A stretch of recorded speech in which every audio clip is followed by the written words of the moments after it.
yeah. Put a nigga back to the record, baby, and give me this right now.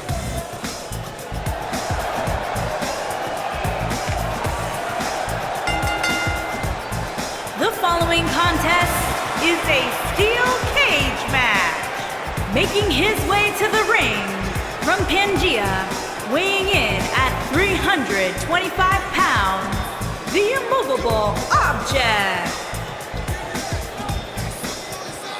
The excitement level for this steel cage match is incredible right now, guys. Well, as somebody who literally wore out his VHS copy of Coliseum home videos inside the steel cage, I can tell you that there's perhaps no more exciting match than this.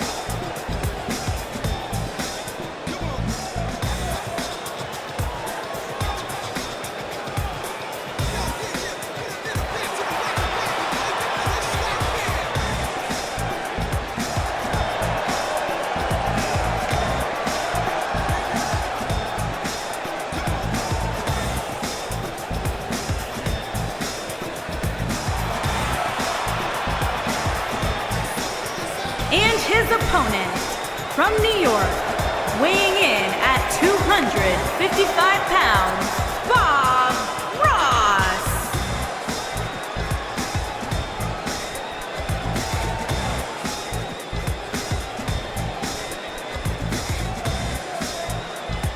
Two of WWE's top stars ready to go here in one-on-one action. This is the match I've been waiting for, guys. Ever since it was announced, I've been looking forward to seeing these two clash.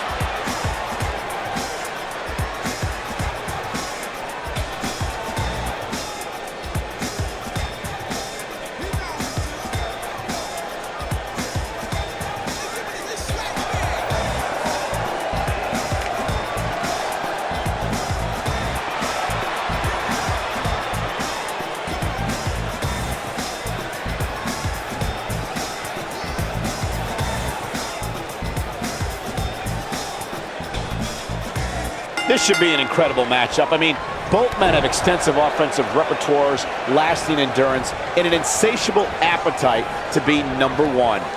Look at them, locked inside that cage like a couple of rabid animals.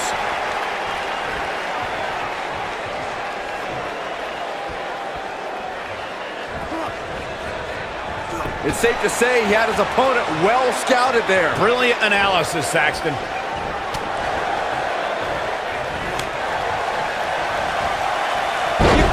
This one's over.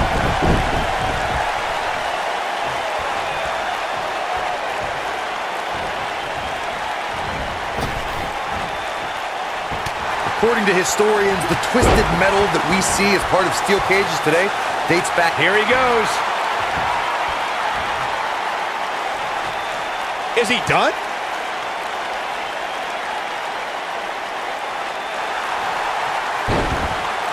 Whoa, he works his way out. A bit of a Houdini job right there.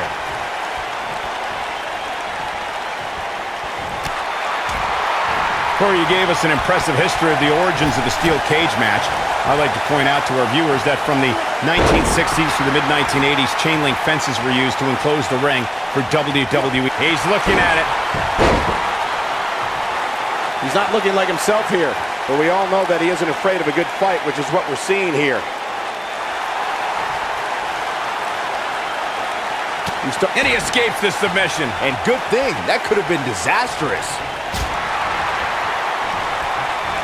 Setting it up. Nice neck breaker.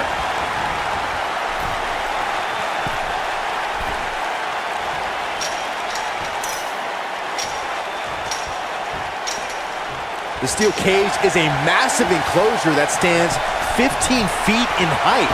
For almost 35 years, a select group of high flyers have taken their aerial assaults to greater heights.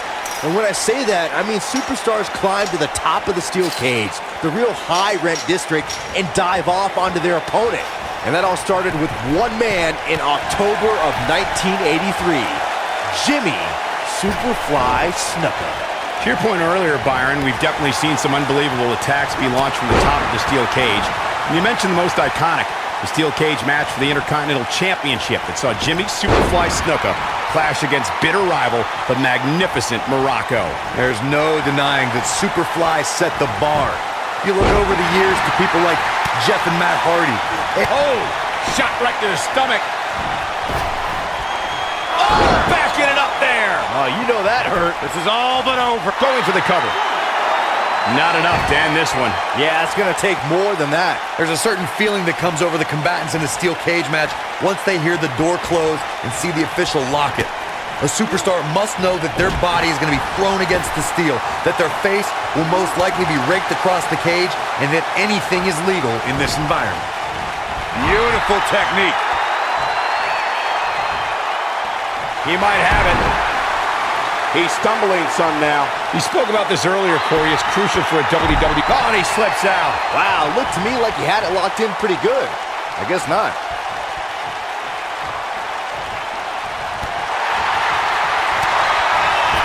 He's looking banged up here, guys. And it looks like things are about to get even worse.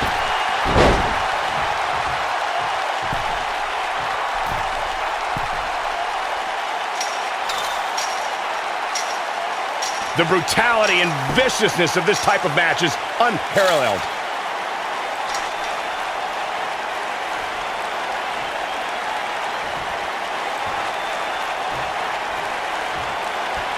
Before 2017's Extreme Rules, there were just 3 previous tag team matches where championship gold was decided inside a steel cage in the history of WWE special events. The Hardy Boys were in 2 of those matches. At Extreme Rules, in order to win the match, both members of a team had to exit the cage and have both feet on the floor. The Hardys used their famous continuity to gain the early advantage until Cesaro and Sheamus utilized their devastating power to slow the pace of the match down. Both teams battled atop the steel cage, but in the end, Sheamus and Cesaro won. This steel cage match is in the books.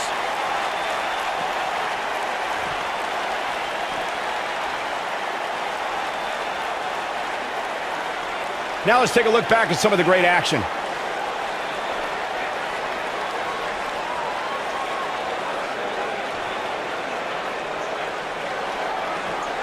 He really put on a great show.